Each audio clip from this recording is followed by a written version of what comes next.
Shivanshu recording studio बानावर Kishunganj. Pump मारो music by मिमी यादव। ओढ़ी के गे नरवा रज रज पंप मारो mix by Manish Arya. Pump मारो जब से देखलियो बथारू ममा में नहात गे तही से बिगड़ल जाहू छौड़ी मर से हट गे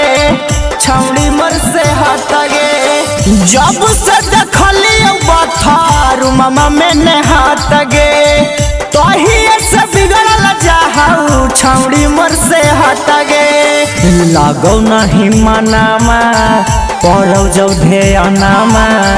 केतनो जवानिया पर धीरज धारो हिया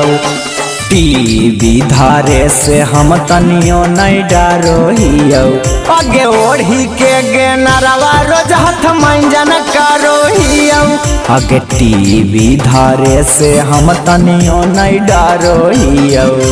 ओढ़ी के गे नरवा रोज रोज पंप मारो हिया पंप मारो हिया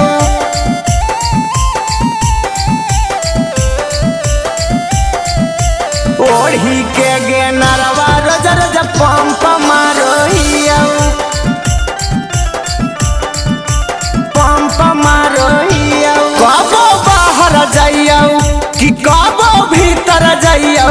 कि छौड़ी तोरे याद में रात भर ही लइयो रात भर ही लइयो कबो बाहर जाइयो कि कबो भीतर जाइयो कि छौड़ी तोरे याद में रात भर ही लइयो।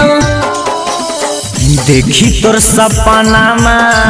बड़ो बड़ जवानामा गोरे गोरे गाल पर मारो हियो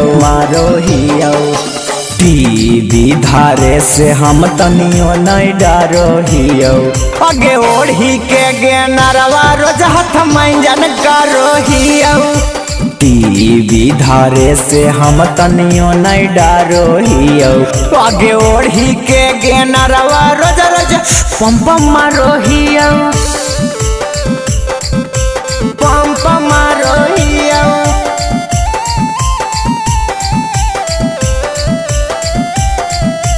ओढ़ी के गे नरवा रोज रोज पंप मारो हिया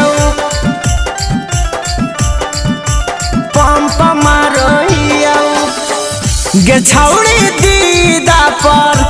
छौड़न फिदा हाकौ पवेला चाहो हिया ई बतिया सीधा हाकौ ई बतिया सीधा हाकौ गे छौड़ी दीदा पर